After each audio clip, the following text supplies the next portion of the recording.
welcome into the Ride the Wave show. Looks a little bit different this week. Looks a little bit more attractive this week, if you ask me. I'm telling you what, bud.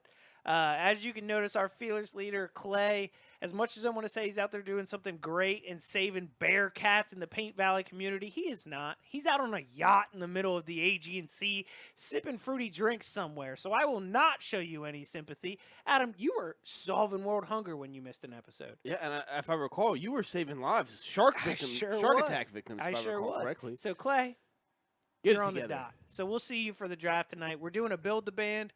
It's going to be a lot of fun. We've got a couple great guests coming on. Lori Graves, she's one of the greatest guests, honestly, anybody could ask for. You get a comedian in the same breath as somebody that does something amazing for the community. So she's a fun one. She's going to be on. I'm going to try to stump Adam here at the end of the episode with some NBA trivia. Kind of for all ages there. We've got the 70s, we got the 80s. It should be pretty fun. 70s, 80s, 90s now. Let's do it. It's almost like a Now 14 CD. But all that being said, we got a national championship coming up. Hold on, I just want to, Now 14, we're on like Now 30, Now 40. Now 14 had Fountains of Wayne, yeah. Stacy's mom, for everybody that cares out there. Oh, yes, I remember. But yeah, all that being said, we've got the Would the Rather as well. Would you rather? Maybe we'll keep Lori on for it, depending on how much she hates us. You know, she'll probably want to get off as soon as possible, but we love all of our guests. We also have Litter Media coming on. Honestly, some of the best to do it. Mad respect to all of them. And at the very end, like I said, the Build-A-Band, and that's going to be our super group. But first of all, we have to talk about a national championship game coming on. Oh, it's going to be a great national championship game. You got half the call right. I thought it was going to be Texas instead of Washington in this one. I'll eat some crow. Washington looked real good, but I will say this: Texas started off with a bunch of penalties. It was like they had I want to say 65. The last I checked, 65 yards of penalties versus none for Washington, but that was right around halftime. But all in all, great game. I'm looking forward to a great game tonight.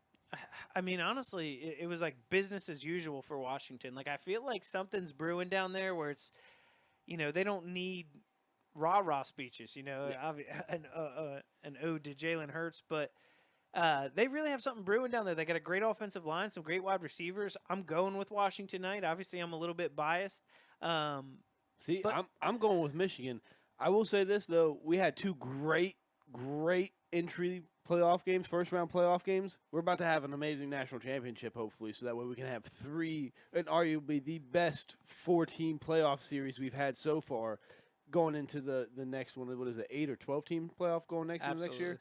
And to be honest with you, I'm glad they set it up the way it was. Michigan beating Alabama is kind of an ode to them. I don't like to give them a lot of credit and everything that they've kind of drawn up for themselves. They're almost double-edged sword. They're saying we're America's team, but it's us against the world at the same time. But, honestly, they might just be the better football team. Even Alabama. Alabama, that game, they shouldn't have been in it. They really Michigan was clearly the better team and was almost shooting themselves in the foot multiple times. So you don't want to give them credit, but it was clear that maybe Bama shouldn't have been in that game. Yeah. One of my favorite things about this, though, is the story of Ohio State winning the first four-team playoff, beating Alabama, and then beating Oregon. And then now we have Michigan having a chance to beat Alabama and then beat Washington, another one of those northwestern states, and kind of end out the four-team playoff era. How nice would it be for Washington to wrap it up with the Pac-12 taking the championship for the last four-team playoff, and maybe the last time the Pac-12 might even be something they get to take home the national championship? I think that'd be pretty sweet for them. Yeah, or at least the Pac-12. See, I'm a fan of the Pac-12. I always liked it. I'm shout out to those two teams to make it the Pac-2. And it pretty much will be, because what is it, after this year? Oh, literally next year it's going to be the Pac-2. I don't know how you don't just change the name of it, because a lot of these other you had the Big 8 is what the Big 12 used to be. So I just don't know how you don't change the name. Dude, let those two teams be like Notre Dame and just be like the Pac-2, and they'll just be like, well, we get to speak about our own revenue and da-da-da-da. It's like Notre Dame's like, nah, honestly, we don't join a conference. I think Notre Dame might join the conference now. We don't have Clay here to defend them, so we can kind of crap on Notre Dame all we want now. I mean, honestly, I think I'll stick with Washington. Andy, do you have anything to say about this game? It's going to be Michigan all the way. JJ's doing too much. Blake's got 55 touchdowns all time at Michigan, most all time. Scored a touchdown every game this year for the past 2 years. Who's that? Don't they have a nice receiver out there? Yeah, they have Roman Wilson. They have Roman Cornelius Wilson. Johnson, That's who I was thinking of. I couldn't Isn't that remember a his name. WWE guy? Get out of here. Roman Wilson? It sounds like it, yeah. Next up, we got obviously, Andy, you've got a great team going for you. I wish you the best of luck, but I don't really in the same breath. What do you want to say? Some Go Blue or anything like that? Oh, always go blue. Go Buckeyes. NFL playoffs finally set. Yeah, I saw that the Browns playing Texans. That's really the only one that I saw that really mattered to me. Staying with Clay here, being a friend of Clay, I've been living vicariously through him. Mm-hmm. Browns going all the way, baby. Browns going all the way. But yeah, so I don't know. I'm looking forward to that game specifically. It's the only one I really checked out. It's easy to be a Philadelphia fan out here because we never see any of these AFC teams but 4 times or every 4 years, I should say. So it's like when the Browns are doing well, I'm like, dude, I know what it felt like to win a championship. You can ask my wife. I may have shed some tears into the couch cushion after I returned home away from all of my friends so they didn't make fun of me, but I may have sobbed like nobody's business. I want the Browns to feel that, and I truly feel like the Browns because it was them and maybe 2 other teams before us. Philadelphia Eagles had one of the longest droughts as well. It's me after this Michigan championship. The only thing is you If got a lot more history. If the Knicks ever win a championship, I'm inciting a riot in Chillicothe. People got to realize the Philadelphia Eagles, they were so good for so long and never got it done. People ask why I don't like Donovan McNabb. It's because we went to 5 NFC championships and never won a Super Bowl. Every year they're like, if they win the Super Bowl, we'll give you out of school the next day. And we're just like, McNabb! We're 9 years old. What are you doing, dude? Do you not care about the community? Or you care about Chunky Soup? I'm trying to get a school day off. But all that snow day in the summertime. All that being said, as much as I saw that Browns-Texans game and I was like, oh, they got a good draw, it's real weird. You get that C.J. Stroud coming back to Ohio, that little bit of extra emphasis where they have absolutely nothing to lose. Speaking of stories like that, we got Tyreek Hill going back to Kansas City to play the Dolphins because of a comeback win. Because of the Bills, I was watching that game at work yesterday, so I'm just tending the bar, making sure it's not going nowhere, and I look up, it's 7-14 Dolphins, and I'll be damned if next time I didn't look at that game, it was final 21-14. I was like, what happened, dude? What happened? You look at it, and there was a big conversation before the season started about Tyreek Hill leaving the Chiefs, what that does to Pat Mahomes, and Tyreek Hill leaving the Chiefs, what that does to Tyreek Hill. I kind of always sat in the middle where I was just like, they're both going to be fine. This dude clearly has it, and this dude clearly has it too. But when you really look at it, with leading the league in drop passes for the Chiefs, Pat Mahomes is just kind of sitting there man, maybe we should have paid this guy. Whereas Tyreek Hill's I got paid, and I got Tua looking like an MVP candidate when he's only putting up 11 points a week in fantasy. He's doing a lot of the same stuff that Mahomes is, but he's just not doing it as impressively. I guess would be the best way to put it. But you know what I really like about this NFL season? Championship right here, baby. Won the championship in my league. Never been more happy in my life. It's the first ever championship I ever got. I'm ecstatic. I'm through the roof. I'm going to tell you this. It's all downhill from here. I won as well. I love that. I took my winnings and I went right to Sherwin-Williams and I bought paint for my nursery for my future child. So my fantasy winnings did not go to a fantastic, fun, having some fun kind of thing, but it did go to one of the best things in the world. So that was really cool. But honestly, winning a fantasy championship, that's 17, 18 weeks that you kind of get a pat on the back after. You're kind of like, people don't know what this means. Everybody forgets after they lose. I'm having a parade, baby. I'm having a parade, baby. You know what I mean? And if you ever need fantasy advice, don't come to me. Do not come to me. How many years did it take you to get that one? Well, I mean, I'm always in the championship. It's just how many years did it take you to get your first win? I've been playing since high school. I'm probably like 10, 11 years. Damn. Yeah. dude. It was always right there. Basketball won it first year, won it second year, was like championships all the time. I just recently got to where I'm like positive records in my leagues and stuff like that, like long term. But I've only been in 3. I'm not one of these guys that's out here, home myself out, just joining any fantasy league trying to get one. Stuck by like 3 of them for most of my life. I do have my high school league that's going on like, geez, Yeah, the 13 high school league. years. High school league is the one that I want to win the most, and I just haven't. It bums me out so much. Makes me The wanna one cry. that I can't win is we have a family league, and honestly, the scoring's a little bit weird, but it's like it's really annoying because none of them watch. I should say are as detailed with football as I am, and they always seem to win, and I come in last, and I'm like, you guys know nothing. Yeah. With the Well, way that this So is set up. this one, I started off the year. I traded Jordan Addison. I traded Amari Cooper for Jordan Addison. Played the guy I traded him to in the playoffs. It's a 2-week playoff. Cooper sat out both weeks. I look like a hero for no reason.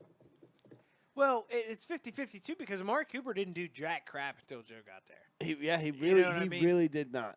Like, I really did win That that to one. me 'cause- seems like a good trade because you also have to remember the second element is Justin Jefferson got hurt, so Jordan Addison's out there and he's actually getting a lot more So- touches when he was already balling with Jordan. the league Which- commissioner vetoed that trade, and I said, "No, go send it through." He's like, "Well, you're getting taken advantage of," and I was like, "No, I sent a trade, send it through." And he was like, "I don't really feel comfortable. I'll tell you what, I'll talk him into getting a tight end." So I ended up getting a tight end and Jordan Addison for Amari Cooper. You should have added a rubber band ball and a VHS the Titanic. I know. They take it I every time. know. You got the Steelers and Bills. Who you got in that one? Oh, I got the Bills all the way. So something I was looking at was the Bills' odds to win like a championship was the same as the Chiefs, who had already secured their spot in the playoffs, already clinched like number 1 or 2 seed. I can't exactly remember what they are. And the Bills were still like they could not even make the playoffs if 2 teams win and they lose. So I think the Bills they're gonna win that one. Yeah, I mean, you don't want a quarterback controversy going into a playoff game. I mean, they said that Kenny may, quote unquote, have been healthy enough to play, and then you get Mason Rudolph still playing. So they said something about Kenny, if he's not playing, wasn't starting, he wasn't going to suit up. That was all lies. I think they kind of let him rest. They're not going to go to Mason Rudolph. He's already showed his true colors before too. He comes in and he guns because he's got nothing to lose. But Kenny Pickett's kind of a nobody right now. Josh Allen has a ton to prove, and honestly, Sean McDermott's on a hot seat too. So he's got to get something done in the playoffs because he's done nothing to this point. He's been there for 9 years, and don't get me wrong, I love him as a coach. He actually comes from a Jim Johnson, which is an Eagles defensive coordinator that took us to all those Super Bowls. So he's near and dear to my heart, but he's definitely on a hot seat. So they gotta make a move. So they definitely win that game, in my opinion. You got Packers Cowboys. This draw. Now I hate the Cowboys.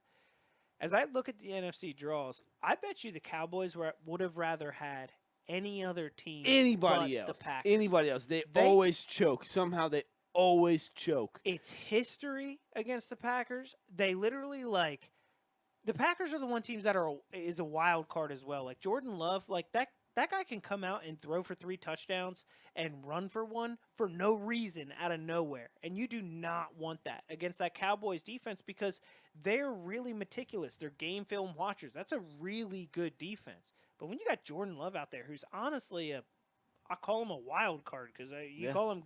Do you say he has a good season? I'm pretty sure I've seen a lot of people play Jordan Love as their quarterback in fantasy this year, meaning like at least you're a lottery ticket to get a couple points. I think what happens. I think the Packers win that one and then just lose the next one pretty bad. But that's just because the Cowboys have no why, business. especially they just choke. I don't have the points in front of me, but I know they're getting some points. I would really like those points if I was a betting man. I don't know if they pull it off just because Micah Parsons, what he does to that defense is not just skill. That's literally when I'm in the locker room, people try harder because they see what I do. And this may be the first time I've talked positive about the Dallas Cowboys ever. Yeah, I know. But I'm surprised. What they've got there is just a guy that's played ball in Pennsylvania, where I'm from, and that's just where he gets his roots from. He's taking it down there. But nonetheless, I'd take the points if I had the Packers, but Cowboys probably roll with that one because they'll end up losing to us in the next round anyways. But next up, Rams and Lions. Oh, I'm going with the Lions, baby. I really want the Lions Super Bowl. Coach has done so much. He played on that 0-16 team, and for him to be there when they win their first divisional title, in however many years or if ever, you just love to see it. It's kind of like a comeback story for an entire organization. It's that karma stuff, man. Yeah. I love to see it. I really, really do. I'll go. I'm scared for the Lions. If I'm picking by personal choice, I'd pick the Lions. It's just really hard to dial it up against. Matt Stafford's already had the pressure. He's got nothing to lose. He's going to be gunning. Yeah, another Goff has story something to lose. where two teams. You got Goff playing against the Rams again. You got Stafford going back to the Lions. Crazy first round stories we have going on in the wild card. It seems like there might have been an outside element making that happen. Everybody jokes about all this script talk and everything like that, but they're not really hiding it anymore. They're just coming out blatantly. We got the scripts, we're writing them. And do you know what I'm excited about? Lions Rams, baby, Jared Goff. It's like that's the thing that get me every time. I'm like, well, they definitely probably set that up with a couple bad calls. I'll be there on Sunday to watch. Oh, absolutely. It's like they just know they have us, and it just kind of. I saw somebody say something that was like, if you think about it, most football games, like there's hundreds every year. Most football games, though, not really the best things to watch. Like when you see a good game, it's like it's so special because it doesn't happen all the time. Like that. A double overtime game we're going to talk about later. 3 quarters. Yeah, because like nowadays, like it doesn't seem like there's a lot of good games. Just like you're saying, it's like exactly. There's just not a whole lot of good games. So if you told me like, hey, your favorite show on TV, almost every episode's going to be bad, but you're going to have a few good ones. You wouldn't watch that show, but here we are, tuning in every Sunday to watch every single NFL game. I'll tell you what, tuning in every Thursday. Oh, Sunday, Thursday, Monday. Football is trash. I don't know what it is about that weird layoff. It just doesn't work. Every Thursday night game, I would love to pull it up right in front of your face, but it would take too long, and ADHD is one hell of a thing. But I'm telling you, it has been awful football. Every time I try to turn it on, I'm like, oh, they thought this was going to be a good game, but it is not right now. Monday football works. Thursday football, not so much. The Monday has always worked because they're just like, that's the extra day. That day before, then they're trying to give you, okay, well, now we'll give you like 11 days to make you play that next Monday. It's not even an extra day. It's like an extra 3 days. It's a Thursday instead of a Sunday. You know what I mean? Like, well, no, technically you're chopping that off of the week before, though. You know what I mean? That's what everybody always thinks about. So when they do the Thursday, they tend to give you the Monday the next week's. The Monday slot, yeah. And it gives you or their bye week. Sometimes they'll go into the bye week as well. But all that being said, we've had a couple segments, but we've had to chop that down with some absentee ballots getting sent in here. But we'll start with some SBC boys basketball. Oh, love it. I heard that Rod the Wave show was at, I don't know, another classic. Yeah, this one was an SVC. It was a little interconference battle. It was is it the FAC, I believe? The FAC versus TVC. Going into this game, thought it was going to be a blowout. Thought the Vikings were going to come into town, burn some houses down, pillage around, get things done. But instead, we had a 22-point deficit to start the second half. Comeback city happens. Comeback season. Marches all the way back, go into overtime. Big three, I don't have his name, but it's number 11 for McLean to send it to a second overtime. Oh, dude, it was a hell of a game. Anybody that didn't miss it, or anybody that missed it, I feel sorry for him. I tuned in, and honestly, I was super impressed with the moxie they had taking the shot. Like there were some players on that team that were perfectly okay. I think there was two guys for it to go to double overtime. I think you need 2 guys on each team to pretty much be willing to chump it up. If there's just one guy, they can play the defense on him. They can send it to somebody else who's going to feel a little bit insecure about taking the ball or maybe taking it to the hole.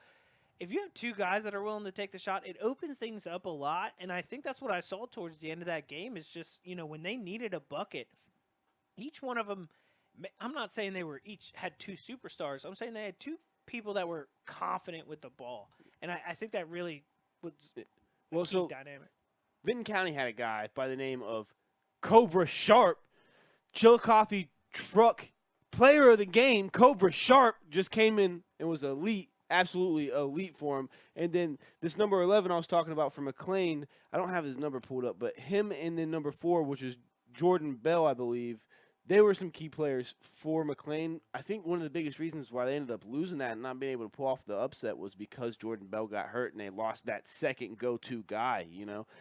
But, yeah, so it was hell of a game to be at. Honestly, I wish I was there as well. I apologize.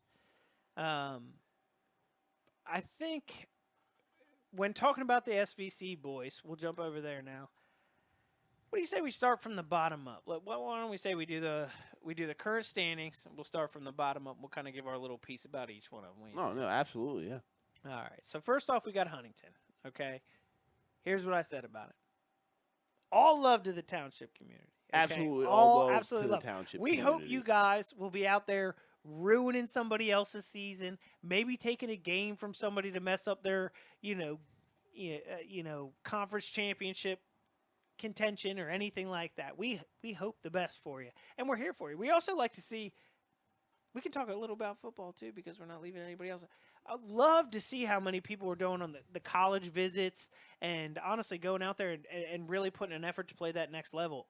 Also, to be honest, between them and Vinton County, I think my feed was mostly filled with those prospects. So I really appreciate the programs and the culture that you're building out there. Yeah, that's the biggest thing is Huntington. They might have a little bit of a losing streak football and basketball wise right now, but I think they're starting to build that confidence and culture back. Yes, 100%. And it's you see these kids and it's like, you don't have to come in here and say we might win every game. And I'm not saying you want participation trophies, but if you come out here and ball, they'll see you and they will praise you. You know what I mean? When there's bad football teams like in the NFL or anything like that, like if you're out there and you're giving it your all, if it's the Philadelphia Eagles, Chris Maragos, we'll find you. We'll find a nobody and be like, we see you, dude. And that's just that's the type of stuff that happens down there. So I appreciate that, and I appreciate the same way that they do it on the basketball court as well. But I appreciate you guys reaching out to the colleges and things. We got Southeastern. What's weird is for being second to last in the league with the 1-3 conference record, they're 5-5 on the season with some very good wins outside of the conference. Yeah. So that's something that I've just noticed about the SVC: football, basketball, volleyball, baseball, softball. It doesn't really matter. A lot of times they're going to go out and they're going to compete and get wins outside of conference. But when it comes to in-conference play, a lot of times you'll have a team that'll be, 5-5 or above 500 outside of conference or in total play, but they'll be sub 500 in conference play. And it's just like, what's happening? It's like, well, they're playing a lot of good schools in conference. And again, when you get to the top of this list, you'll see some teams that might be right above 5. I mean, we'll talk about the number 1 team. They are one game above 500 on the season. You know what I mean? But they're undefeated in the conference. It's a very tricky league right now, but Southeastern actually went out. They're playing good ball. They can't quite put it together in league play. They lost to Zane Trace 43-25. They smashed Portsmouth Clay and Amanda Clear Creek by 25. So, they definitely can put points on the board. They pulled out a close one against Wellston. It was 65-63. Connor Smith, Joey Pfeiffer, Lane Williams, just getting boards from Carter Fisher. It's just another team playing really, really good ball that's sitting. Something that sticks out to me is them beating Amanda Clear Creek by 25. It's kind of a similar outcome when Westfall played them, and I know Westfall's doing really well this season. When we watched them at the Classic, they beat Clear Creek. I want to say by just over 25, maybe right around 30 points if I'm recalling correctly. But yeah, Southeastern, they're a good team. Their in conference record's not showing it because maybe one thing that this conference has is depth. Yeah. And Southeastern is the only team in this conference that doesn't have depth. Well, even if you got a team that's not so good and they're playing one of the better teams in the conference, they're going to play their best because maybe they hate that particular team because they were. Wait till halfway through or around halfway, but Now we're going to start seeing them run people off the court. You know what I mean? You better have some depth because they might be a little bit more, we'll say, in game shape than some of these other teams. We got Paint Valley above them. And that's another. I love how we ended the last one with game shape. Paint Valley. I've been saying this all season. Yeah, they're 1-3 in conference. They're 1-8 all. Their whole record. But I think once they get into game form later in the season, they'll start to piece it together. They'll get a couple big wins, maybe some wins that people weren't expecting. I think they're gonna surprise some people. They're not gonna be as good as I originally thought they were in the beginning of the season, but I think that they're gonna get the job done in a couple of games. Well, with them, what's nuts is they lose to Lynchburg Clay with a dagger 3. This kid literally he pulled it up probably a good 4 feet beyond the arc, and he hit it pretty much as a game winner. It was pretty nasty. What sucks worse is that the game before that they play Adena, and what happens? They lose by 3 as well. Yeah. So you're coming in here and you are finally starting to find your stride. Well, another team that beat them by, I think it was a last second shot, was it McLean, Andy, that beat Paint Valley last second layup? Yeah. Yeah, it was like sort of towards the beginning Number of the 11 season. again, if I'm not mistaken. Yeah, I say so. I think this Paint Valley team, they kind of lose it at the end of the games, especially. That's 4 games right there that could have went the other way with just another bucket, maybe some made free throws, as we know that some of these teams do struggle with. I would not want to deal with Carson Free. That's what I'll say. Like that. Because Clay said that he was a guard the other day, and I was like, he's a guard. He's like 6'3", 6'2", 6'3". He's a guard. What? Like, he should be big man in this league just because there's not a whole lot of.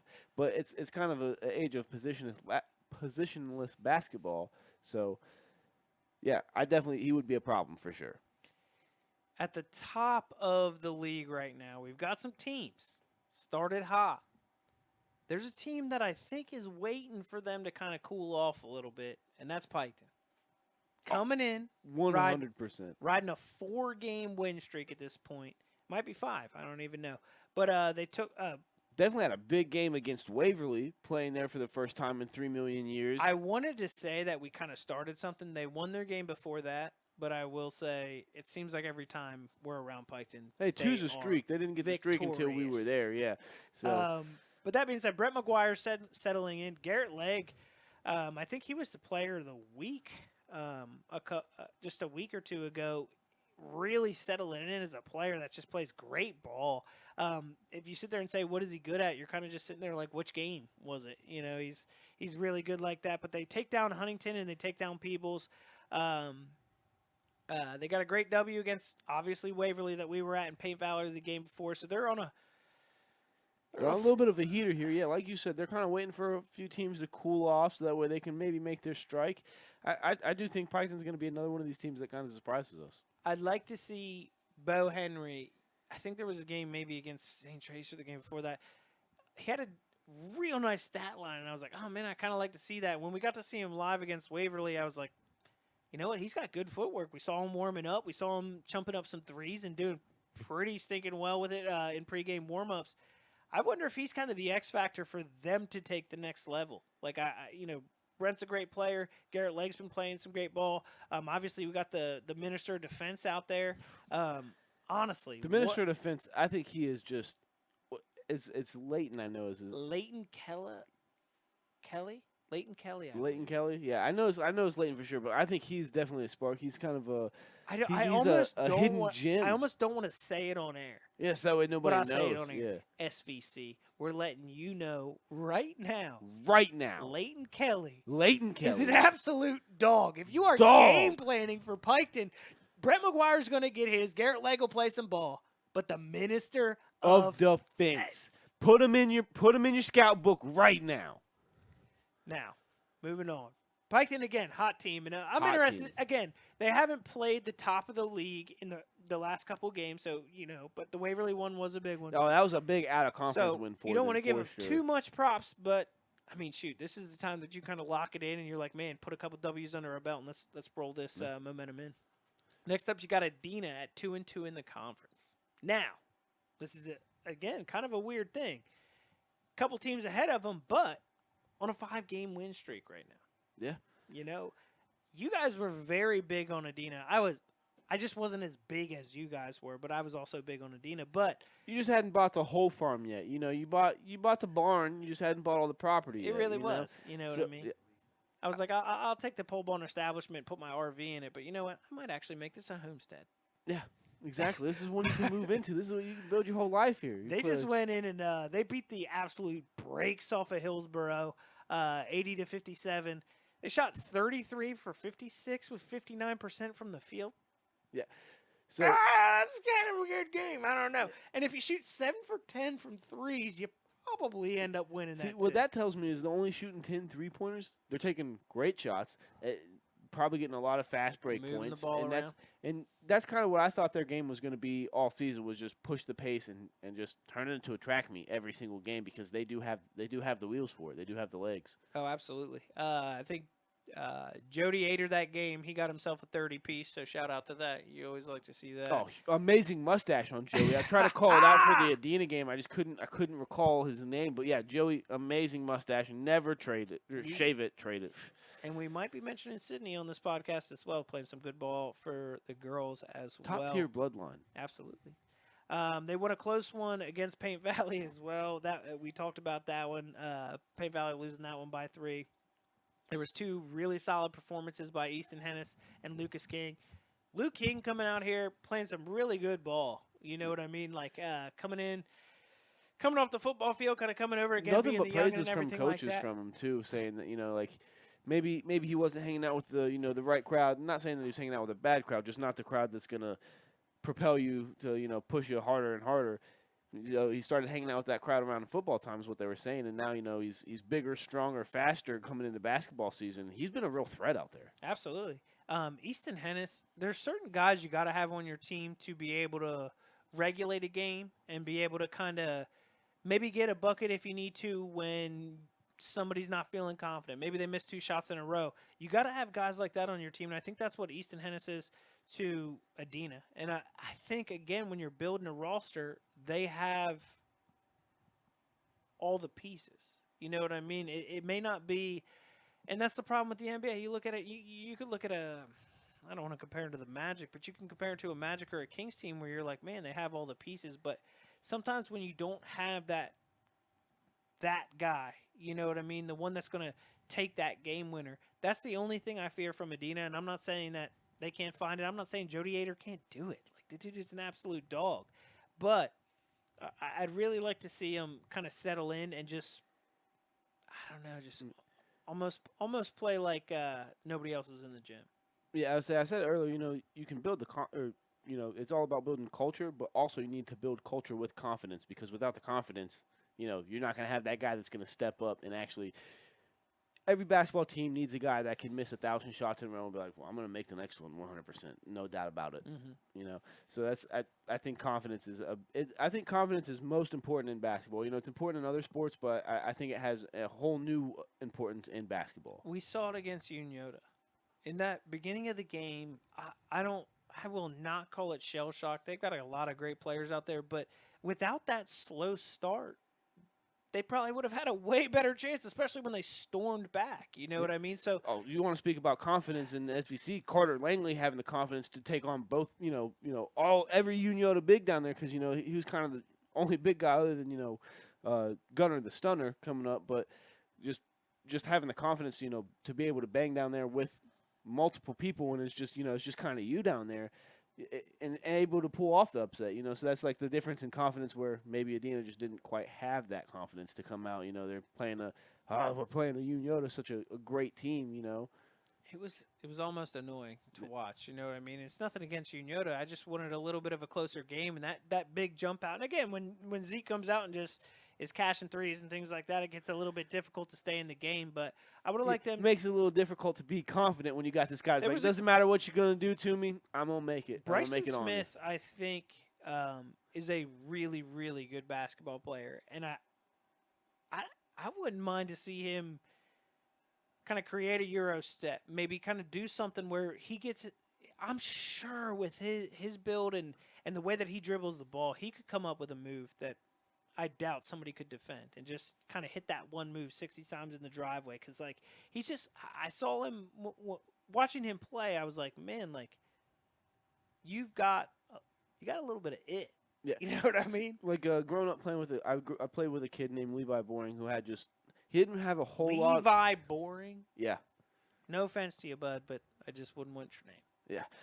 We gave him a lot of crap for his last name, but great guy, amazing guy. But he had a behind the back move. He didn't really have a whole lot of moves, but his behind the back was breaking people. I mean, it was if you looked up textbook behind the back, you'd see Levi out there doing his it was beautiful every single time. I don't know how many kids' ankles he just snapped with it.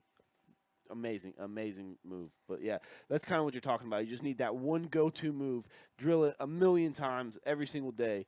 I had the AI step back. It makes it sound cool, but it was really just because AI was small. He had a really good drive the lane as hard as you could, plant your left foot, go through the legs so the ball's hitting the court, take a massive get jump as back, much space and from then the defender. fade. Yeah. It was physically impossible to block if you could pull it off, and I was short, so that's what I did. All that being said, we're moving on to Westfall. They're coming up with, and this is kind of what we talked about cooling off. Great team. I'm high on them. But back-to-back losses. They got a tough loss to Madison Plains in overtime. Joey Ray led that game. That was pretty cool to see. I'd like to see more of that from him. But they're just having a tough time with depth. Had a tough time with the depth of Unioda, where I'm not going to lie, that Unioda team, and we'll talk about it here in a second, they filled the category, or filled every stat category in the book. It was about 4 to 5 players. Each one of them had 4 to 5 stats in each one, and I'm talking steals, assists, and everything like that. It just really seemed like they had multiple guys that could take the weight while other ones rested, and that's something that Westfall didn't really have. Yeah. Unioda is definitely going to be one of the more complete teams that we're going to see all season. I think they are the most complete team in the SVC, but I say they're doing some great. Westfall's doing some great things out there. Now they did play at Unioda, correct? Absolutely. Yeah, so that's going to be another thing that's going to have a factor because that student section, that gym in general, is just a hard place to go in and play and hard people to play in front of. Honestly, seeing Joey Ray and Clark out there, they seem to be doing their thing. I think with Layton and Barnes, I think they could. I don't want to be doing more because they want to make sure they're getting good buckets. I don't want to take. When I say I want somebody to do more like a Bo Henry or anybody else that I talk about, I'm not saying these kids are scared or anything like that. They want the team to win. That's the most important thing. So it's sometimes I want them to realize that they could be part of that win. You know what I mean? And that's some confidence I want to give out to those guys because I think you're some good players. As we move up to the Unioda game. Now, I just want to say these last two teams, Adina and Westfall, both 7-4, so they're having great starts to their season. Only look for it to kind of go up from here. Oh, geez, they actually dropped the new stats. Look at that. That's pretty sweet, too. SVC Sports Talk, ladies and gentlemen. Yeah, for real. We can say again, it's kind of weird for a 500 record to be sitting. Yeah, that's why I said, last two teams, second and third place, both 7-4. Unioda going to be coming in at 5-5. Now we kind of have a two-way tie for first place, being both 3-1, Westfall and Unioda. But Westfall kind of gets the edge, having beaten Unioda. Opposite. Unioda has the edge, having beaten Westfall. But yeah, I said it's. But it gets better. It's going to be a race. It'll get better because wait till you hear about the first place team. Now, all that being said, Unioda with their last game, that game against Westfall, this is the one I was kind of talking about. Zeke Showblock, 13.7 rebounds. Blake Hoops, 13 points, 5 rebounds. KB Perkins, 9 points, 12 rebounds, 4 assists, 5 steals. Ashton Crace, 9 points, 4 for 5 from field goals. Blake Fitch, 7 points, 5 assists. You're filling the board. That is just, it's not, I'm not sitting here saying, oh man, they're the stat sheet stuffers. 96 Bulls. Crace getting on the action. That's somebody that I didn't really see a whole lot of I'm telling stuff you, from him. It says 4 or 5 field goals because I guarantee 2 of them were probably fast breaks because he intercepted passes and or just stole it straight up. Yeah, they need to put how many dunks he probably had because he probably had 4 of 5 dunks. and ones. But that being said, you look at Westfall and they have it too with Brody Clark with 13, Joe Ray, Henry Barnes, and Jeremiah Layton there with 8 apiece.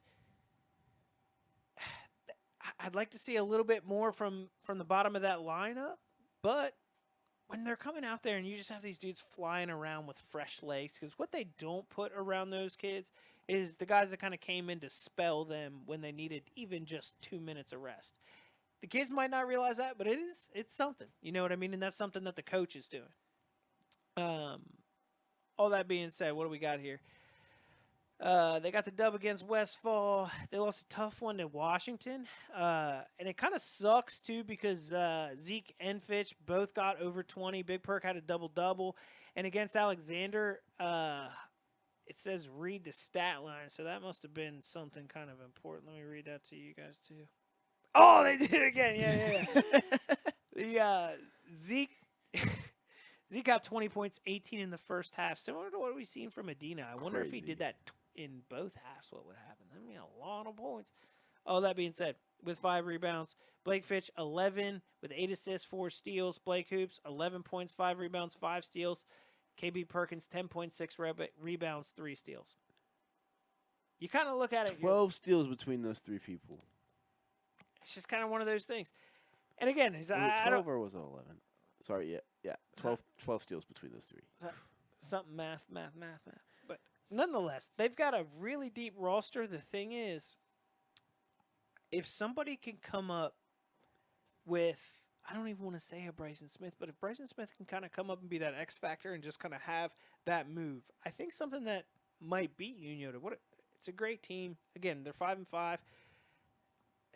They're doing just fine in their conference. I think it'll stay that way, and I think that they might be have greener pastures in front of them. But if they can have a guy like a Xander Ream, if they can have somebody have a performance like that against Unioda, I think it's kind of their kryptonite. When they have to focus some of their assets on one specific player, I think that's kind of the way you have to beat them. But it's difficult to find that in the conference play because there might not be that one guy, but it's like a ton of teams. So I can't wait to see how the second half of this kind of shoots out. Getting into the first place team. I messed up earlier when I said that. I said Unioda was in first place. Wrong. Second place. Yeah, but second place. I think wrong. My bad. You guys looking at the standings, you'll understand as well. Derek said he'll put them in tomorrow. RTWavesports.com. Zane Trace being the number 1 team. They are 4-0 in conference. So, obviously, they're going to be sitting at the first place team, but under 500. Have not won a single conference game, losing one to Vinton County. Love to hear that. Only time I want to see a SVC team lose is to Vinton County. I wish they could all, go undefeated against each other. Not going to happen. But, yeah, no, being 4-5, being under 500, and being 4-0 in conference, number 1 in the conference, it just makes you think, I want them to lose every single out-of-conference game and just go undefeated in conference play. Is Zane Trace Piketon happening soon? Andy, look that up. Is that a way? Because here's what I'll say. Zane Trace is a team, they took out Unioda. Oh, it says they took out Unioda and Piketon early on, but they should be playing soon. This is the team that Piketon wants. This is a team that has seen losses, but, dude, they know Carter Langley, Gunnar McDonough. These types of dudes, they've seen adversity and things like that, but they've seen it in the SVC, and that's why they're having. Jackson's a tough team. You know what I mean? But when you're getting these losses, you lost to Logan Elm as well. I don't know. When you're sitting in first place, if I'm Piketon, I'm sitting there like, do you want Adina? Do you want Unioda? Which one would you rather see right now out of those top 3 teams? I'm on the opposite. Zane Trace would be one of the last teams that I would want to see because again, much like their football team, they are just, I don't want to say struggling out of conference because I know they're playing a bunch of tough opponents. They're playing a bunch of great games against them. They're not really getting beat by a whole lot. Like they played a tough Miami Trace game, lost 55 to 46. They 9 did points. snap Adina by 16. Yeah, so exactly. So Zane Trace, great team. I think that their 5 losses are against just as great teams, and it's kind of hey, these could go either way. So I don't want to play a team like Zane Trace. But again, Piketon's on a hot streak. They got killers out there. They're probably all out there. Mamba mentality saying, give us Zane Trace. Again, give us Uniota. Give us the best of the best. You know what I mean? Just like Bo Henry, you talk about the Landons out there. Landon Gerald, Landon Robinson. I think it's spelled different. But either way. It's Landon and Landon, but they're both pronounced Landon. Dan. Yeah. And the Landons. you don't want to cross them. The land. But that being said, I'd like to see a little bit more from them as well. It's like I've like to see the players that we thought would be putting in buckets. Dude, I'm not saying these guys aren't literally putting in hard work elsewhere, but I think you guys might just deserve a couple more buckets into the stat count. I can absolutely agree with that. I like it. All that being said, that's it for the boys basketball. Do you have an early pick for player of the year? By the way, they play the January the 27th. Who's that? That's a Friday, too. Zane Trace Piketon. Zane Trace Piketon. Okay, I forgot. Sorry. Forgot. All right, short-term memory, awful. Awful short-term memory. That's, that might... It'd be a good one. It would absolutely be a good one, yeah. Yeah. It's at home for Zane Trace. Oh, yeah, that would be definitely a good one to go to. You guys got early picks for player of the year? I mean, I got a so couple. here's I got what a couple I'll people. Context You got. I'll context this for everybody that's out there that's biased. Okay. When you have a biased team, you're clearly going to think the best player on your team is going to be the player of the year. With this year, there's not really one person that's separating themselves from the rest of them. So what I will say from a non-biased opinion, it might be somebody that just is going to be an offensive guru that's going to put these things out. From Uniota to me, if you had to pick right now player of the year for Uniota, it's going to be Show For Block. Uniota, no, I mean. But I'm going to go each team. Westfall, going to be probably Clark for me. Clark or Ray, but I'm probably leaning towards I'm leaning towards Clark.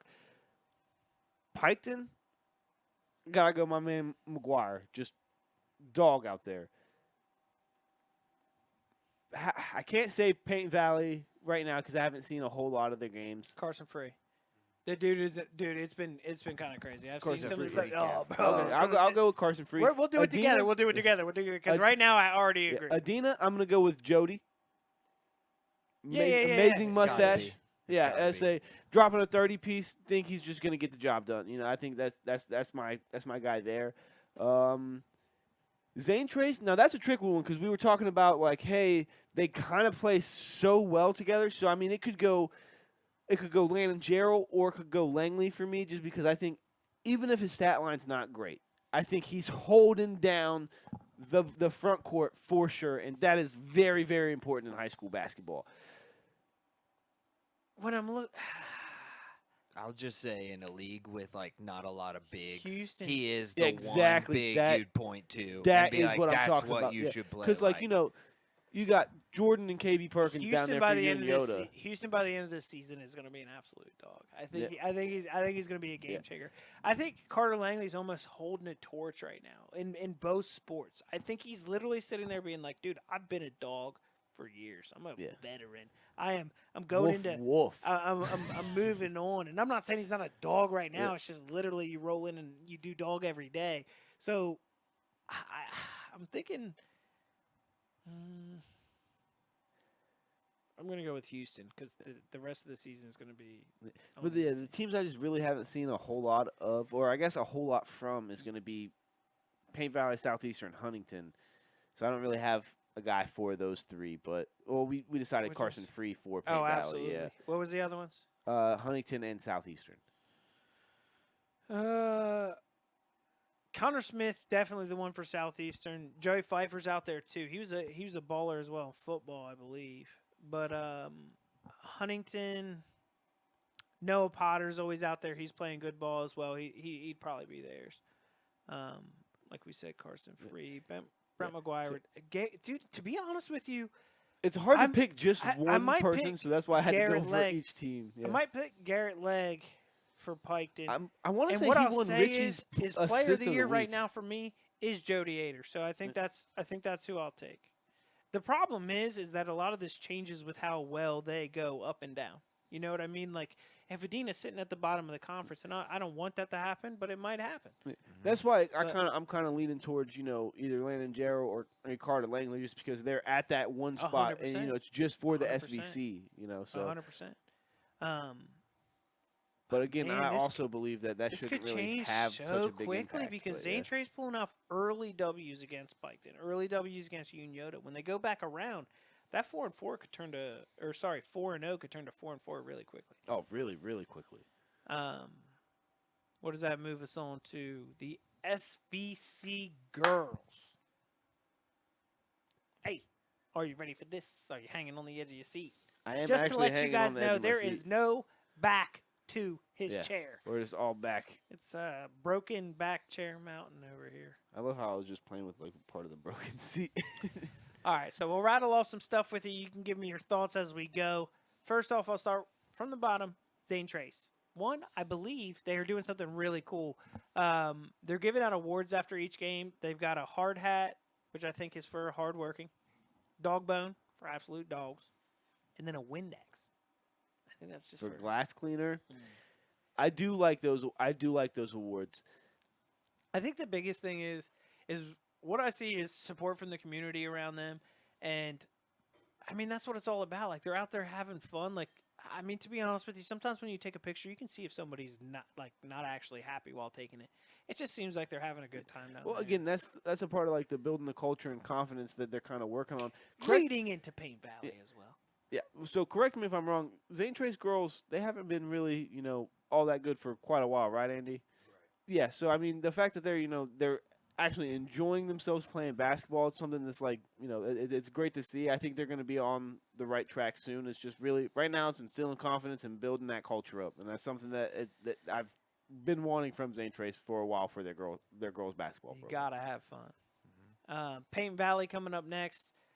Di continues to show she's a really, really good player.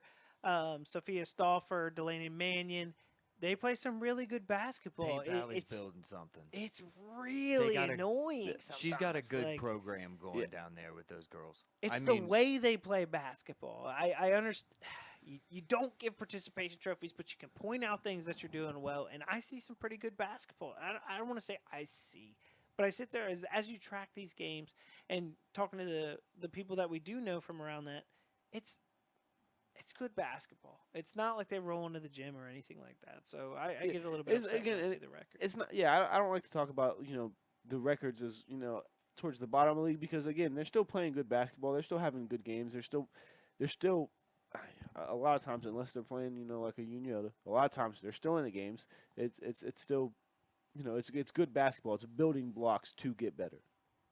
We got Westfall at 2-5 as well in the conference, 2-9 total. They had a loss to Huntington, a good team as well. But with wins against Paint Valley and Zane Trace, I'm sure they're the type of team that would like to put something together to be like, hey, we could be really annoying for somebody that thinks they're going to cruise past us. Because to be honest, I have been on multiple teams that may not have had the record that I wanted, but we had a lot of fun trying to be that team you didn't want to see. Clay is all the time talking about how, our sophomore year only had 3 wins as a basketball team, but one of those 3 wins was against Vinton County and Matt Combs when they had the cake for his 300th win. It's like, yeah, okay. Like, you only talk about that when I'm around. Cool, dude.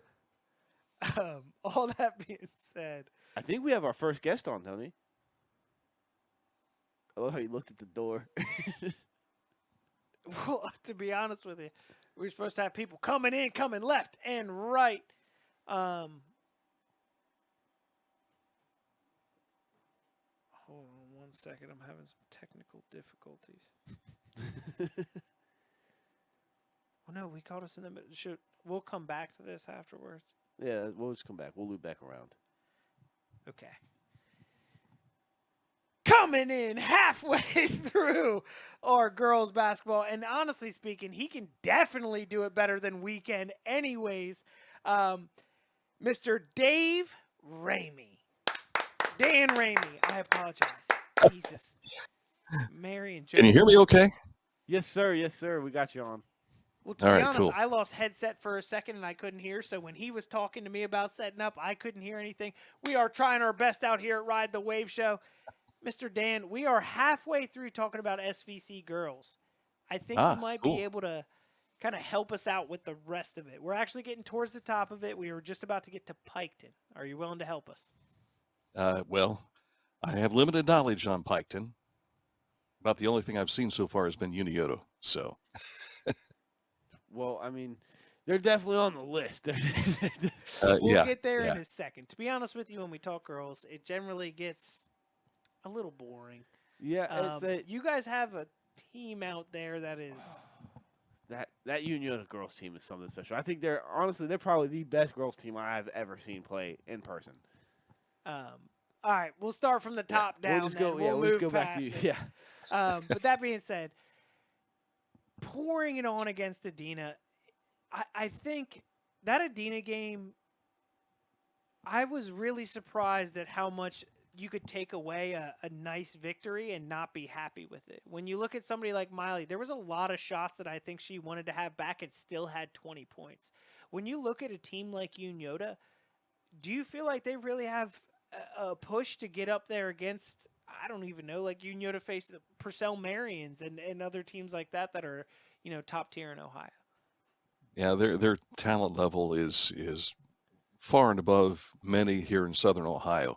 The one thing that really has intrigued me has all the different weapons they have. They have 5 different positions at any time on the floor. They seem to be able to do what they need to do, and really in the SVC, it's tough for teams to compete with that. Adina, now that they've got Emma Garrison back, they're back more to full strength, so to speak.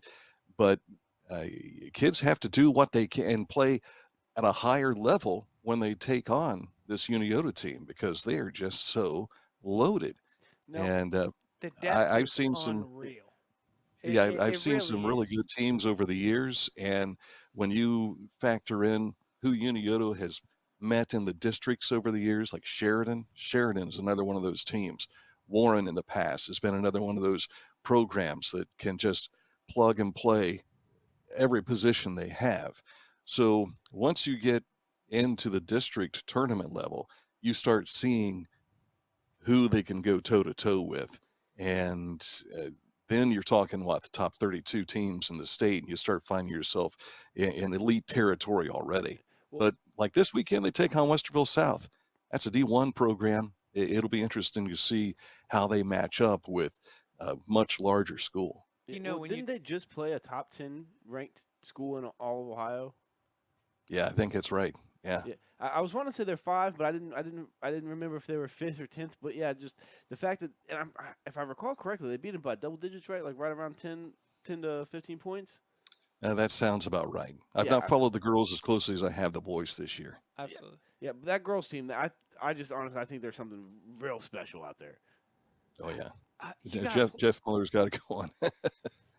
I mean, just like you were saying, when you're talking about players like Amaris Betts, like these are the type of players when you go face some of these Columbus schools that you're not necessarily as scared as you were before because it's not just Miley Smith. I mean, you have Alexis Book sitting back there almost off the bench. I think a lot of what happens with them is down low. I know you have Amanda Urig. You have good players down there, but are they going to make the difference against some of those schools that have some of those elite big players down low? Yeah. And then you got somebody like Maggie Holbert who can distribute that basketball and push it up the floor and knows where to put the ball to keep the flow and going. Will stay in your pocket on defense. Right. Absolutely. Yeah. And defense at this level is huge. And the way the Shermans have played defense over the years, as soon as they get a turnover, they know where to go offensively to get in a position to get that transition game going. And that's just tough to beat. I don't care who you are. I think that lacks in the boys' side of the game. If I'm being honest, like when you're talking about transition basketball and even beating the press and different things like this, I feel like sometimes I'm looking at the boys' games and it's like they use skill to outweigh fundamentals to be able to beat the press. But I'm almost like, man, if you just come into his passing range, come to this angle, it could have been a lot easier for you guys to just kind of, work these things out. But just like you said, in terms of defense, nobody on Unioto is afraid to play it. Well, Yeah, you said defense is like a big part of today's game, especially at this level. So we kind of saw that on our last game that we covered. Vinton County, they switched into a press. They were down big. I think 22 points was the biggest deficit. They were down by McLean, and they switched to a press and ended up coming back in it because they were just playing such good defense. I said, I just love that you keyed on that. Yeah. Well, and this goes back even to the year that Chillicothe won the state championship. You can outscore people as best you can, but if you can't defend the basket, if you can't take away and then score off those takeaways, as Ohio State found out with Indiana this past Saturday, you are not going to win the game. You give yourself more than a chance to come out on top. I mean, we had Malik London on last week, and just talking to him and talking about how much he played basketball outside of we'll say his home gym. You know what I mean? Whether it be open gyms at other schools or just courts at the YMCA. I really feel like, when you look at some of these girls, they're out there playing every pro-am they can. And even shifting over to the boys, you have some really, really good athletes out there at Unyota. And honestly, most of the top teams in the SVC.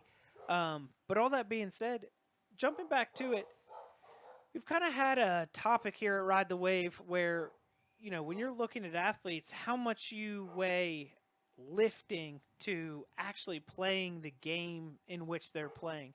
Do you have any thoughts on that? You see a lot of these players, they watch these TikTok videos and they see these guys doing massive squats and figure out how to add this to your bench press, but that's not necessarily great for the actual sport.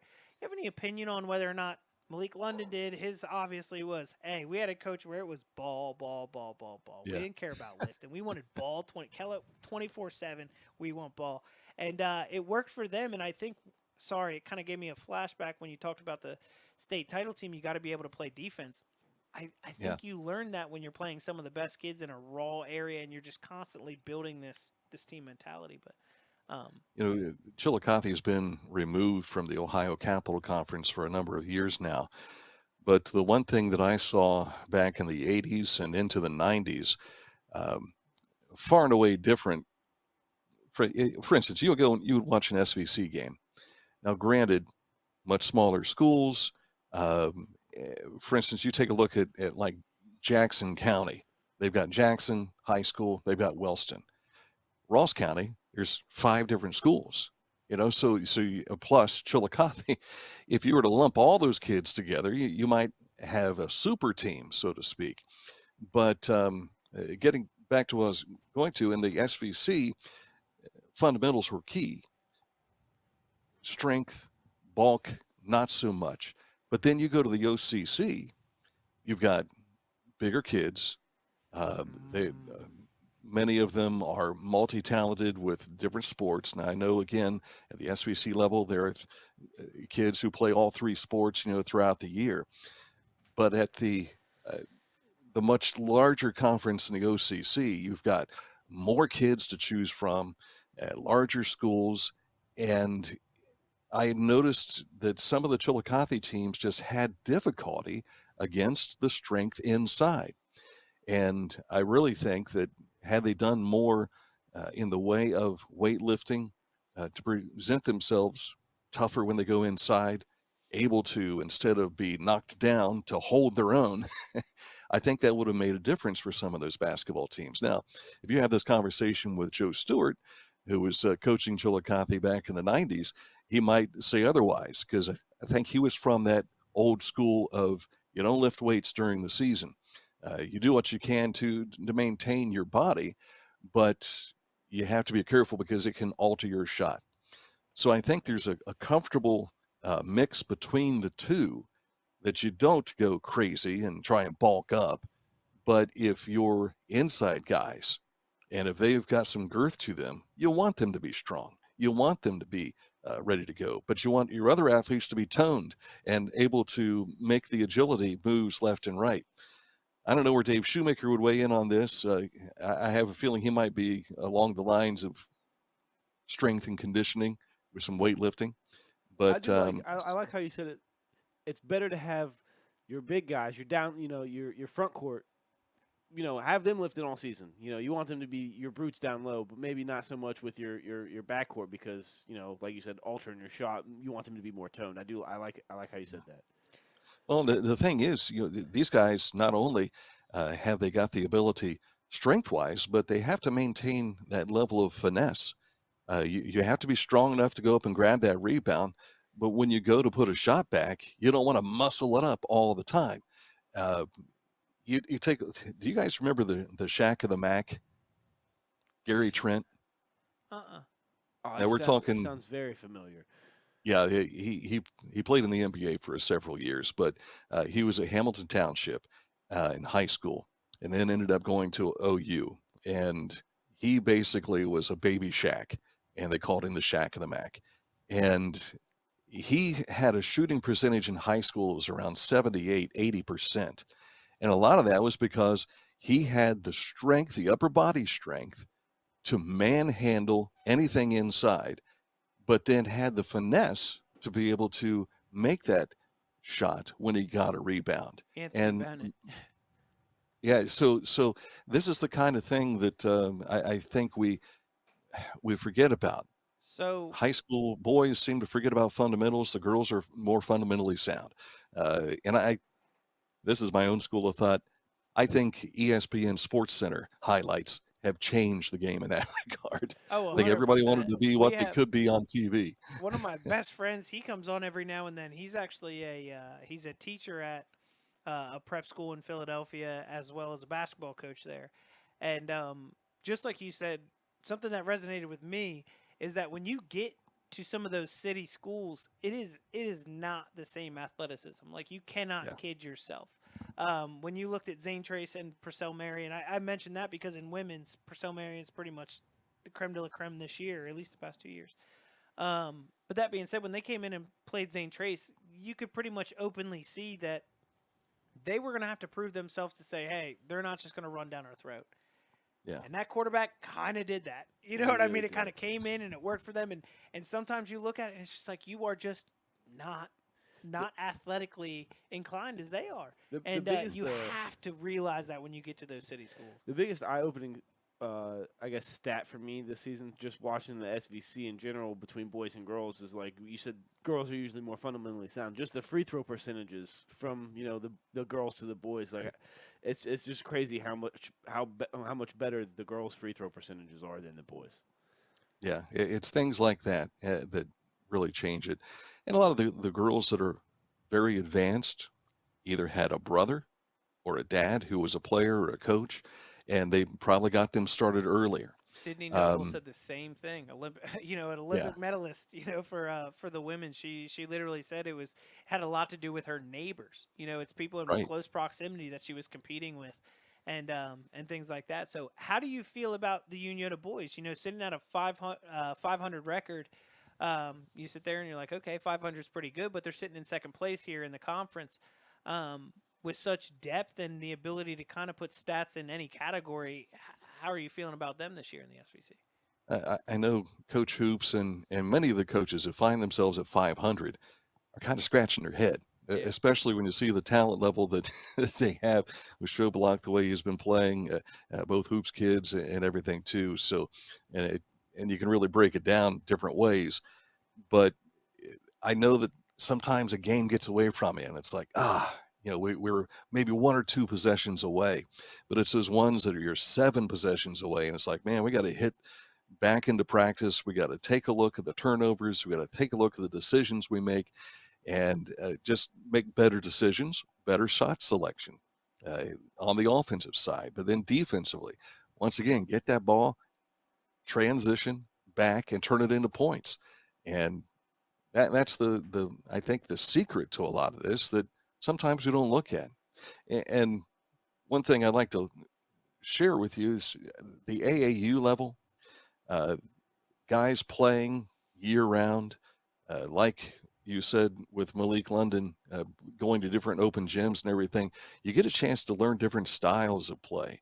And once you develop your style of play, and if your coach is into and guard other styles of play. Right. And that's one thing that I think Coach K grasped when he came to Chillicothe was that he had a different style of player, and he had studied other programs to make their success, and has kind of taken notes along the way and put it all together. What's crazy is we And just had Malik on, and Malik Lennon. He was just talking about how most teams they'll if they lose somebody, they'll try to play the same way. They'll try to yeah, have somebody fill in and play that same way. He was like, Coach Keller would always see that and be like, well, they're going to try to play this way.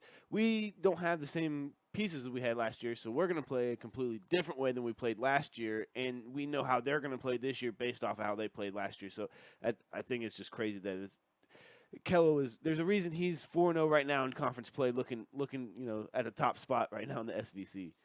yeah. And I think a lot of coaches, it depends upon the coach. Some of them are at different stages of their coaching career. Others are at different stations with their personnel. And some have learned how to manage that personnel. Some may have a personality of a team that's difficult to get them on board with your coaching style. So it really, sometimes you have to have the planets aligned together to make it all work out. But then there's other people that are just great teachers, and they can take and make something out of nothing and give yourself a fighting chance. I say Clay's always talking about how Coach Shoemaker, he's great at finding what your role should be and then getting the absolute most out of you at that particular role.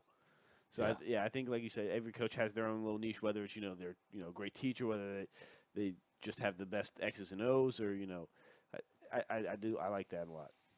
When you're talking And you have to find out what buttons to push for these kids too to turn them on. I remember Brad Bates, who played at Chillicothe back in the early 2000s. And I remember Coach Bill Dennis, we were walking off the football field one night, and he said, he drives me nuts during practice. But man, when the lights come on Friday night, watch out. And it's the same with Humpty Hitchens.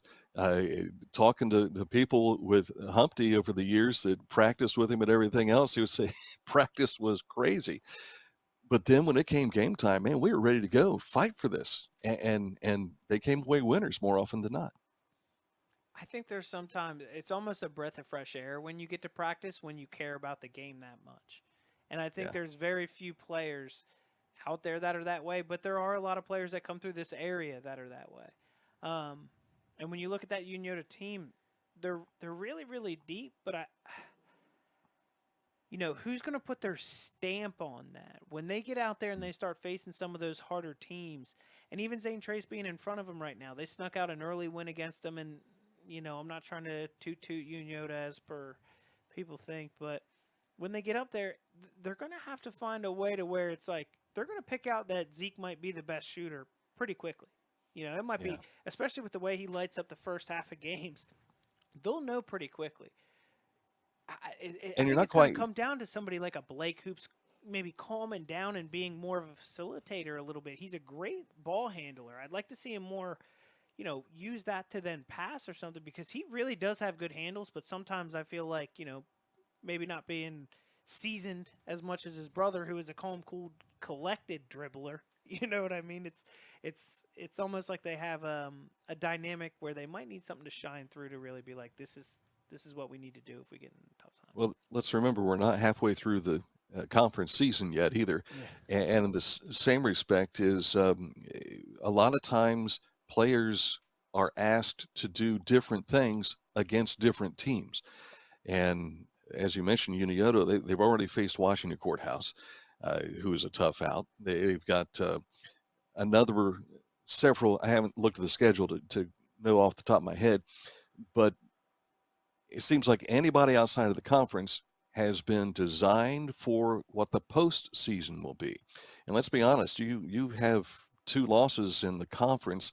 Chances are you're starting to think more about how are we going to make it through the D2 tournament, and you start structuring that as more than maybe going after a conference championship.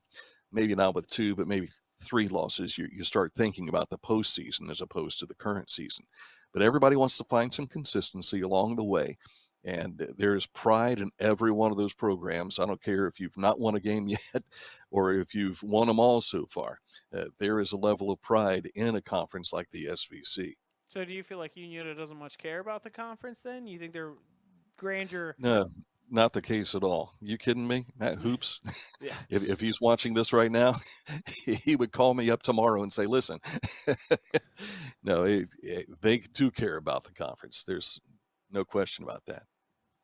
Do you think they'll win it? Well, you know, and I've not seen Zane Trace play yet. And I know Westfall had a great start, but they've lost 4 straight now. Not in conference play, but I think they only have just the one loss falling to St. Trace. So, yeah, it's tough to say. It might be you got a Adina 2-loss on a 5-game winner. win streak. Piketon on a 4-game win streak. I'm not saying Piketon's Yeah. necessarily a team that'll come up, but Adina, I don't know. It might be somebody that's annoying. I'm not. Again, it's statistically, and they'll want to get to their districts and things like that. I know everybody splits up at the end, but it might be a difficult run to get this conference this year. Yeah. Something that I just want to shout out is because Clay's gonna kill me if I don't. Love the Browns gear, the Browns flag and poster in the back with the hoodie. Love it. I have been a lifelong Browns fan, man. And it feels good to be able to say, hey, you can let the Bengals beat us yesterday. No big deal, because we were resting everybody ready to go for the postseason. Just like the Bengals fans said when they were resting everybody the Super Bowl year, Yeah. and the Browns beat them. So, give or take, I mean, there's that battle of Ohio and pride and so on and so forth. But I only had 5 years of my life where there was not a Browns team to root for. Yeah.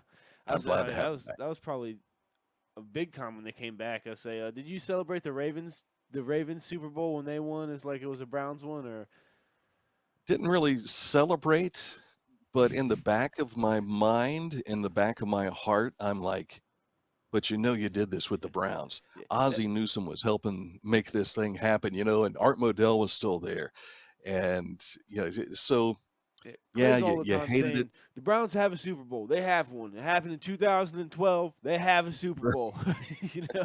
Well, they had all those NFL championships and everything leading up, and the AFL and everything that they had early on in The their Eagles were career. the same way. I think both of us had about 4 or 5 NFL championships before the season started. We broke our streak in 2018. That's why I have no problem rooting for the Browns to break your guys' as well. Because Joe Flacco's the man to do it. He might be. Yeah. I mean, he's the one that gave him the Ravens champion. Well, I should say the second Ravens championship. Yeah, the crazy thing about Flacco has been just a perfect fit.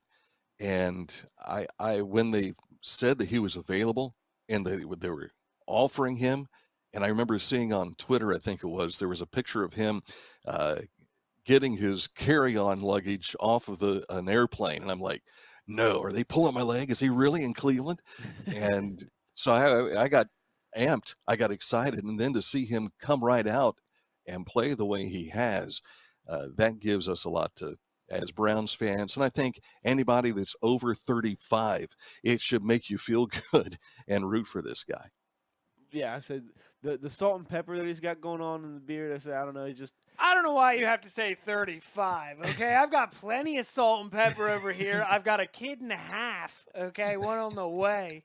I've got plenty of gray myself, and I am definitely rooting for Joe Flacco, who openly said, I got kids. I'm tired when they were talking about his sideline references. When he was falling asleep on and the sideline. I look at him, and I'm sitting there, and I'll be like, my 2.5-year-old woke up in the middle of the night last night, 2:30 a.m., asking me for a book. Yeah. A book. He can't read. He can't do. We already read 16 books before he went to bed, but I gave him the book and he went right to sleep. Didn't even open it. What happens, I don't know. But I'm telling you, that's where the grays come from. You think of the maturity level of a guy at 38, and then look at a guy who's been in the league now for 3 years, who's 24, 25 years old. That 10 years is a huge difference in life skills. Whether it's dadhood or the NFL, it's going to put gray in your hair. I still think the biggest reason why is his kid. He said in an interview that his kids were giving him crap when he was playing for the Jets. He came home and he had lost like 30-3. And they're like, "Really, Dad? 33?" He's like, "I had to look up videos of me playing for the Ravens back in the day, showing him how good I could play." And I was like, No, he just came out of retirement because he got sick and tired of his kids just chirping in his ear. So he was like, I gotta go prove them. I gotta go prove something here, my kids. Now think about when Don Strock had to do the same thing. He came in to fill in for the Browns back in the '80s when Bernie Kosar got hurt, and he didn't have YouTube to go to. He didn't have those quick little videos he could pull up on a smartphone because there were no smartphones, and he would have to string together some video in a film fashion of some sort to put up there. Or So just yeah, hope the ESPN times be playing, changed. playing some replays from back in the day so he could call his kids in from the other room or something, Yeah. you know? I mean, Kitna coming in teaching math, wasn't he? Wasn't he out teaching math, and they dragged him in to be the Cowboys coach, and he got him in the Right. playoffs that year. All that being said, Mr. Dan Ramey, I apologize. Did I say it correctly that time? You did, yeah. I apologize. We were supposed to have guests in studio, guests coming on before you, this, that, and the other thing. You pop right up on. I really meant no disrespect. I apologize, but I'm telling you, it was more of like a, here's this. I'm like, whoa, son of a monkey's Well, uncle. I Let's wasn't roll. sure. We're in the time middle of is the it? girls' basketball. I really do apologize, and I thank you for rolling with the punches with We us. lose 'cause, all track of time when It took we're in me a here on second, but camera. I think we got to. We got some good conversation in there. We really, really did. Well, and and thank you I for being- apologize for jumping in early because Clay had mentioned to me about 6:55 or so, and I thought I was going to be in like a green room and just So kind of hang out usually it is until it was that time way. to go on. So usually we have a there was supposed to be a guest on before you. Prayers. Did I bump them off? But no, we just had some no. unforeseen There was some circumstances. and yeah. that was the thing is once you came Okay. on early, he was like kind of send it, and when I see it in the corner, I was like go for it, so on and so forth. But honestly, well, let's get a nice go Browns from you, and thank you for coming on. Sure thing. Grow brownies. Let's make this happen. sir. Let's keep the We're season here going. for it. We We've still really got are. another 5 games to go. Let's get it done. I'm telling you, I Yes, think they sir. can. Joe Flacco MVP. Let's go. Or at least bet. comeback player of the year. All right, guys. We're going to take a quick break, and we'll be back to you with everything we have to give you for the second half of the show after this.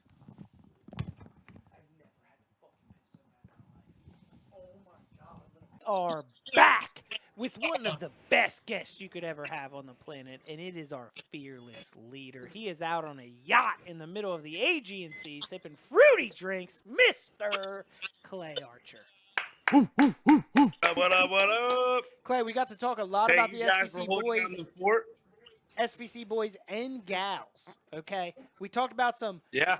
player of the year stuff. You got any player of the years for the SVC boys or gals yet? Girls-wise, I thought Emma Garrison was definitely going to repeat. I think the injury might hurt her a little bit. I'm putting my fundings into Amaris Betts. Oh, Is- So we didn't get to finish, and I didn't get to say this. Miley Smith out there putting up numbers, but when you're talking consistency, because if you're talking on the year, when they play teams that they're blowing out, I think she is getting some very, very good stats in the meantime across the board. So when you're talking player of the year, I was going to say, think she's getting it done on both ends. She's getting it done Absolutely. on offense. She's getting it done on defense. And just being a straight-up leader, man. It's insane player to of the year watch. boys, though, that's the hard question. Hard dirt. Dude, there isn't one yet. Yeah, 100%. We went through. I had we to gave give- one to every yeah. team. I and gave one to every team because I Yeah. couldn't answer the question. There hasn't been one boy I think I there have to hasn't give been it one to boy Jody on the Ader boys right now. side yet that has really just stood out and been like, hey, I'm the dog in this class.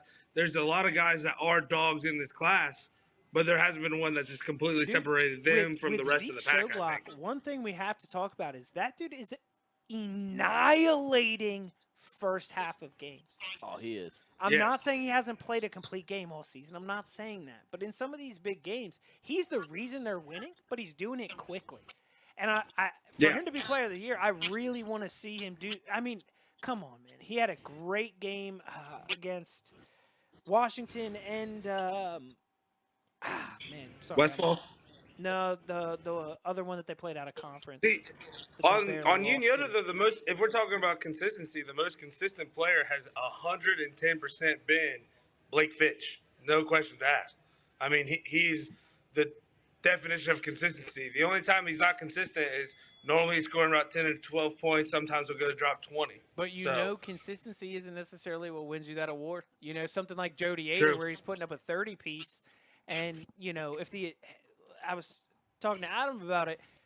when you get later in the season, if Adina turns it around, they're on a 5-game win streak right now. So if they can turn it around and really become one of those top-tier teams, Zane Trace, again, we talked about Piketon wanting teams to cool off as well. Yeah. Adina's one of those See, teams the that's problem- right in the middle.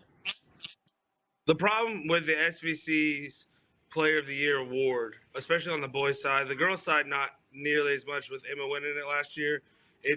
They just pick the best player that's on the best team, and that sometimes is not the case. I mean, look at Dylan Swingle. He's the rarity where we didn't win the league ever, but if you're going to say that he was not the Player of the Year, you're an idiot. So it was kind of he won. Well, he won it 1 year, and then the next year they did a co-Player of the Year with him and Logan Swackhammer, which I don't want to say Logan Swackhammer was not deserving. That kid was an absolute freak. But in my opinion, they just gave it to him because he was on Unioda, who went through that amazing streak. And then, he's the best player on that team. I think a lot not of saying times, he wasn't deserving, but, I mean, you look at Dylan Swingle, he should have won Player of the Year his sophomore, junior, and senior year. I think a lot of times they don't want to, especially in high school, they don't want to just give the same award to the same guy every single time, especially if it's if it's debatable. And then also, personally, I don't think just wins, your total team win should have a huge effect on that kind of an award. I don't think so either. I 100% don't think so.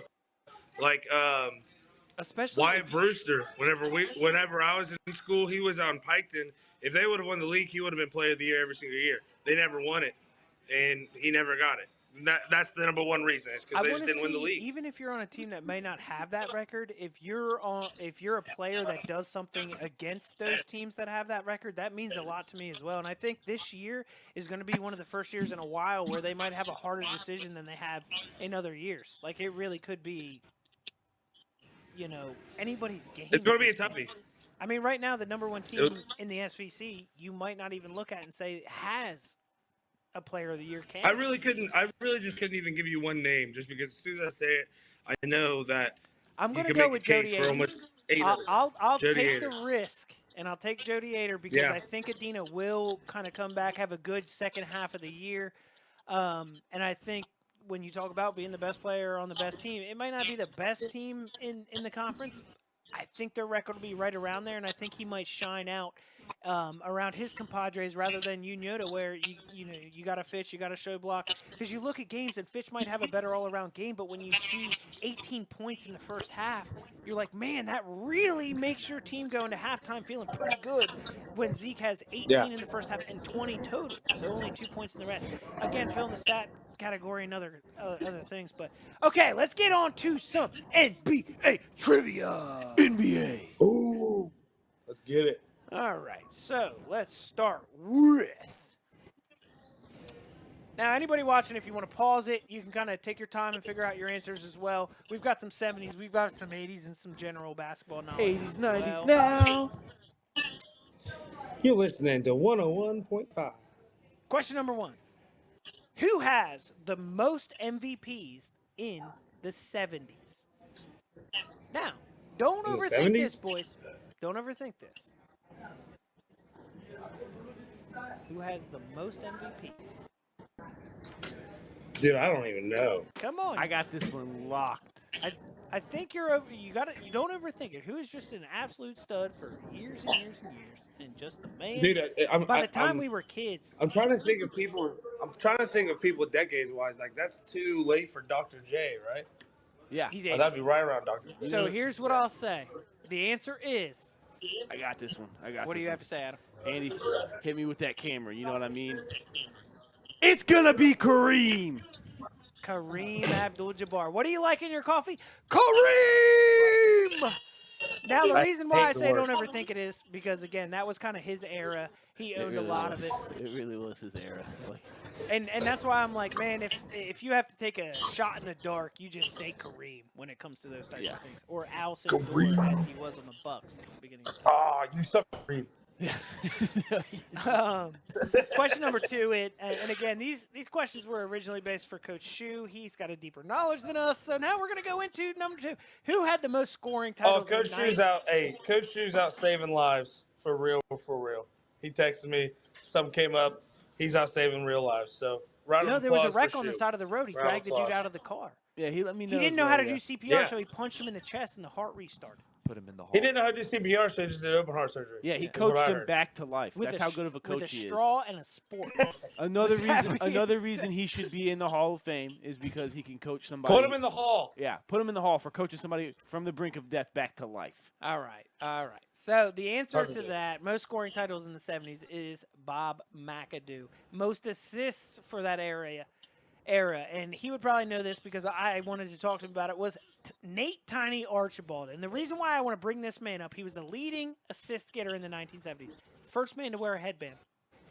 Everybody, oh, Brody Clark, Really? what's up? Where did you get that headband Thank from? you, AI. Tiny Nate Archibald. That's where you got it from in the 1970s. Nate Rebounds Archibald. for that era, we'll leave that question Must out. have been- It was Wilt Chamberlain, who's an absolute stud. Now, getting to some questions we might be able to answer. Do you guys know what number Larry Bird was? 33. That one's 33. What number was Magic Johnson? Let me ask you 30. this: See? what No. other sport did I think he was Larry 32. Bird play in college, Clay? Oh, he played the hay bale throw. It was like basketball, but you just had hay bales, and you're on the back of a Nope. wagon and come into a big old basket. This is the actual sport that he played. He at least played one game at. They had to get a special uniform for him. Oh, was then it? I don't Let's know go. that one. It's baseball. Mm. Let's say a Jesus. baseball coach came to him and was like, "Yeah, you play basketball, you want to play a real man sport." I think Larry suited up and went 2 for 4. It just I'll just come in. I'll say it every time we talk about Larry Bird. The best Larry Bird quote of all time is whenever he was coach of the Pacers, and they went to go trade for a bunch of people on the Cavs. He said, "Look, them boys ain't as good as LeBron makes them look." Yeah. Next question. In 1984, Hakeem Olajuwon was drafted first overall. Do you know who the next two players drafted were? Yes, I do. I said I would probably put $30 that Adam knows. Yep. Oh, this is a question that I actually will be able to elaborate on with maybe a little more knowledge than that. I'm not saying that, but Number 2 is Do you- going to be a Kentucky player, and number 3 is going to be a North Carolina player. I don't know the three players' name. The 3 play. I know You Oh. definitely know the third player's name. you don't know the second player. You don't know. Oh the no, sec- not the second player, the Kentucky player. Yeah. I don't know the Kentucky player's name. It's- the tall dude that was supposed to be everything. Yeah, and then Sam wasn't Bowie, shit 'cause Sam his Bowie. knees got- Yeah. The third player, he went to North Carolina. I'm pretty sure his name was JJ Redick, right? Yeah. Yes. Is that his name? That's exactly Okay. who it was. Now, for It was bonus, Michael Jordan. It was Michael Jordan. For bonus points, who were the next two picks? Because I swear to God, I knew Your these two. mom. The next 2. Sam Perkins, and then a Philadelphia icon, Clyde Charles Drexler? Barkley. Barkley. Okay. See, I didn't know if it was. Yeah, I didn't know. Later on in that draft, John Stockton taken 16th overall as well. So that's considered one of the best drafts of all White time. B-ball pains. 100%. Which team has the most NBA Finals wins? That's the Celtics, right? Or is it the Lakers now? Well, so that's You buckle literally through it. Okay, so I will say this. This is the one question I gave Adam before, and I can even tell you what he went through. But what is your answer?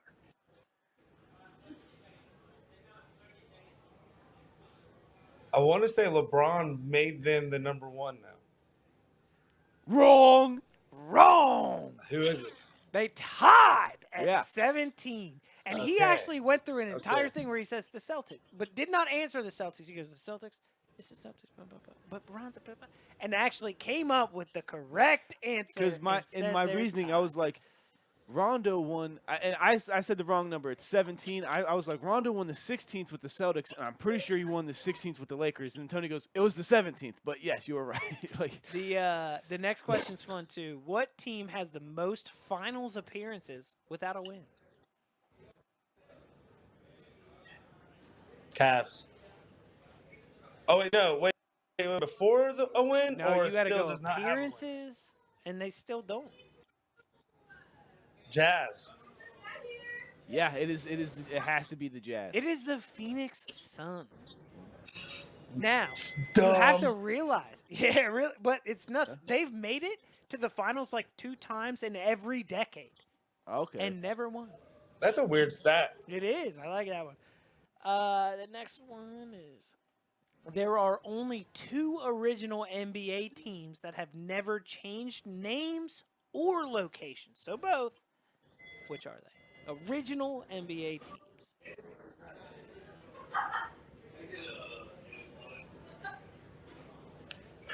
Well, I know the Pacers and the Nets are ABA. And so are the Spurs. So Shout I out. want to go A with. shout, little nugget. The Spurs are the only ABA team to ever win a title. See, this is the thing. What about the Nuggets? The Nuggets weren't ABA? No, because I think their original franchise was somewhere else. I only know Either way, I always think the Nuggets of ABA just because of Jackie Moon. The Spurs, That's how I knew. Spurs, That's how I the knew. Pacers, and the Nuggets are good to the NBA. That is horse shit. Come Personally, on. I'm gonna have to say the Knicks, That's I'm, fine. I'm trying to think. I don't The even Knicks know are- the the original. the Knicks and the teams. Milwaukee Bucks. Nah. Okay. I want The to say Knicks the are Celtics. right. The Knicks are right. Knicks and Celtics. The Okay. Knicks- Yeah. Okay. That was. I Yeah, I was supposed to say the overthinking Knicks and Celtics. I wasn't sure if the Knicks were an original team or if they came in like later. Well, see, my Oh, thing is they I were couldn't originally remember the that. Knickerbockers, which they're still technically the New York Knickerbockers, but they just go by the That's Knicks the now. thing. Is that Yeah. they're technically I the Celtics. I think Knicks is a little bit more appropriate. Yeah, it sounds more appropriate for sure if you're The saying it Golden fast. State For all those Warriors naysayers out there. franchise, including all of the championships that they have won, was originally founded in what city? What? The Golden State I didn't Warriors hear you. Somebody franchise. just screamed. The Golden State Oh. franchise. My Yeah. vote, Philadelphia. That's what I want to say. Living free. The Philadelphia It's Warriors. Philadelphia freedom. Yeah, they stole 2 of our championships. That's what those bastards So- did. Where Are you the kidding Sacramento me? Kings They came in originally here. from. Yeah, Wilt was playing in Philadelphia when he scored a 100-point game, and now that is a California state record. Where is the Sacramento Kings originally from, boys? LA. No, Cincinnati. The Cincinnati Royals, baby. Let's go. They were in Cincinnati. They moved out to Sacramento and became, instead of the Royals. Okay. became- Here's the tiebreaker because I think you guys got each one apiece. I have not. No, I I'm have pretty not sure kept Adam score. is definitely kicking my ass. But okay. No, Clay might even be beating you right now. I don't know, but I didn't keep score, and I'm all that matters. Okay, because I asked the questions. Okay. So there's one question left, and I think it's going to be a tiebreaker. I'm ready. The fewest minutes played by an NBA player before fouling out. 3. Adam, Are we going just minutes? just minutes. Just minutes? I'm going to say it's going to be sub 2 minutes, so I was going to go minute 30. 3. It is 3. Well done! Nice. Clay pulls off the victory in Let's the go. tiebreaker You think I overtime. know the answer to a question? His on name someone is fouling out? Bubba You're talking about Wells. Foul-out King. Listen. You want to hear another record? I own the record for quickest foul out in Bay Valley history. 2.5 minutes, baby. Damn, that's Check it gotta out. be a lead. I was Got telling y'all somebody that about for this the my other day. coach. Next Yeah. up, we finally And for- go to. Let me yeah. see if I have anything else to ask Clay. Got the would you rathers. Yeah, we do have some would you rather. You want to do them? I'm ready to tell you guys how great my band is because you're not ready for my singing. Do you want to do would you rather or you want to do band? Yeah. Hit me with the would you rather. All right. So first, would you rather? Would you rather wear pants that are 3 sizes too small for the rest of your life, or would you rather wear a shoe that is 3 sizes too small for the rest of your life? So pants or shoes?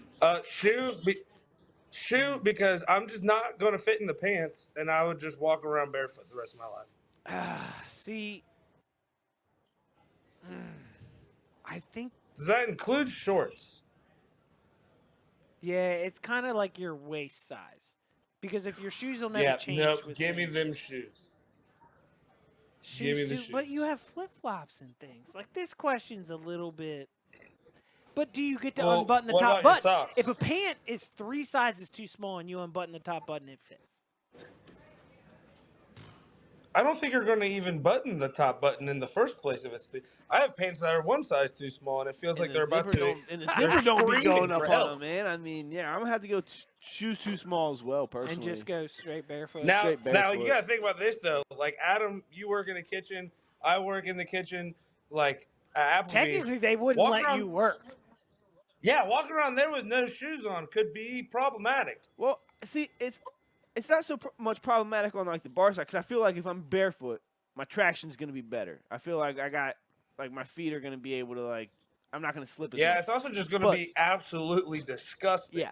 Grease, stepping and stuff. Like I could get stuff on my hands and yeah. I start to panic. I couldn't imagine getting something on my foot and just be sticky walking Dude, around. I can't all imagine day. the first time that you step on like a liquid that's on the ground. I feel like you would No, like I'm gonna almost tell you like what's jump up the like worst. a cat. Like ew! The pasta noodles.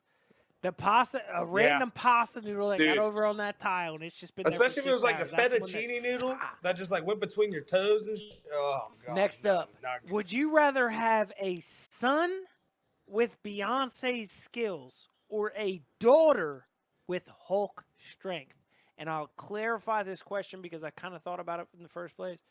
You don't have to deal with the crazy ass part where they go around crazy because that's not even fair. Are you talking about like the hulking out? Yeah. Yeah. Like you get Hulk strength. Oh, it's almost national championship time.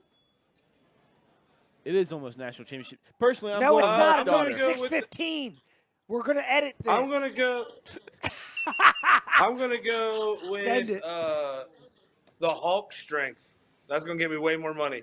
Yeah, that was my look. That was my out point on it. It's gonna be. Well, I can also like talk crap to anybody. My daughter can whoop them, and it's like, yeah, I'm not even gonna sully my hands. My daughter's gonna whoop you, and then Yeah. she does pretty bad. She could whoop me too, but like, yeah, that's it's the definitely side with the of- daughter with the strength. I Yes. mean, come on now. Like honestly, if I I'm a just wanna see a dad real and I life look human at with Nick Hulk strength. Mangold, I'd be like, "Shut up! You were born with these genetics." And I look at Nick Mangold's sister, who won like weightlifting titles. I'm like, "You." On the other hand, Beyonce's son, freaking Beyonce's man. singing son, Next not up. bad, but would you rather have one big thing That's Justin happen? Bieber. Or sorry, one bad thing happen to you per month, or would you rather a bunch of little bad things happen throughout the month? I need a scaling.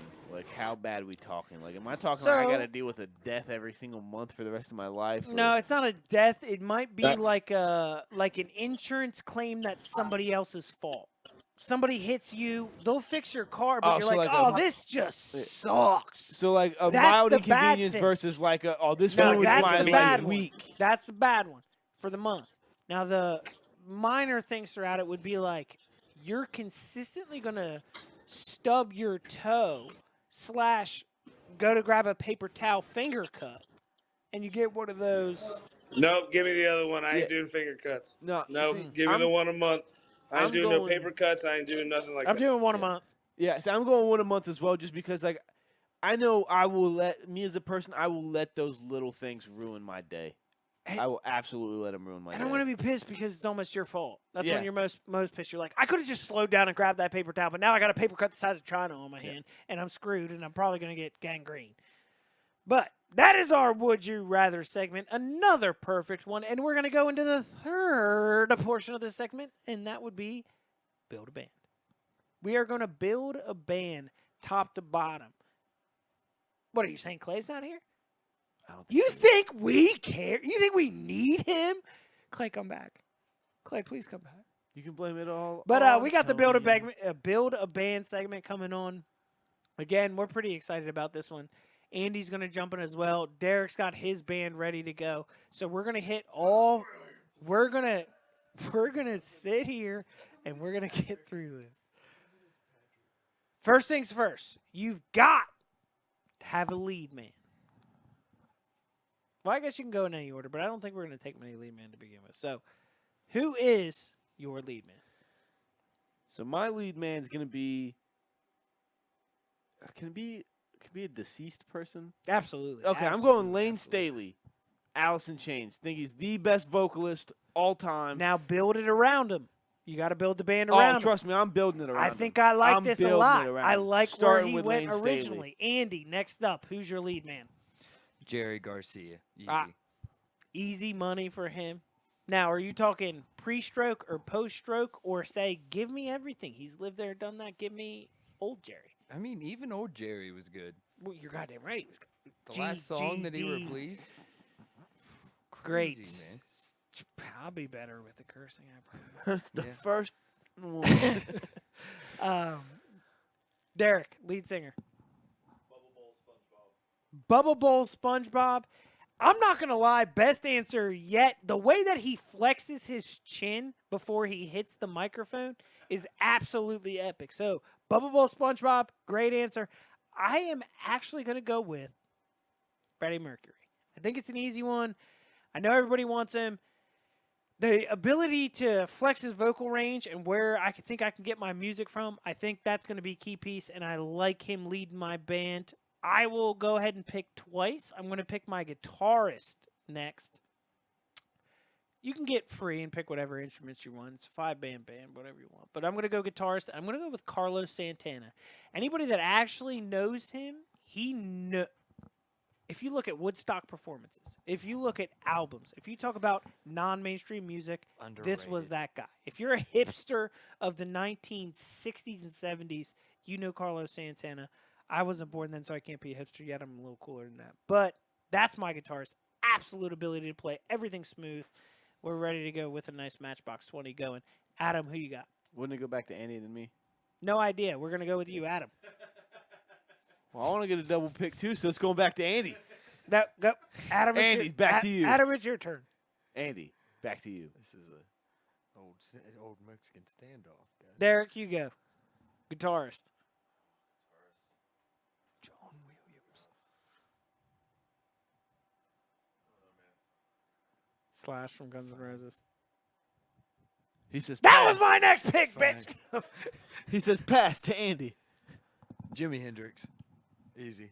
That's a good one. See, I'm gonna go with John Frusciante. John Frusciante, and then I'm gonna double and go with my bassist because I'm getting the best bassist of all time, Flea. Like straight up, Yeah. like that's why I wanted to go back to back because I knew I couldn't get both of them unless You I got a did. bassist, but the bassist doesn't have to be a bassist. It can be rhythm, keys, anything you Bob want. Weir.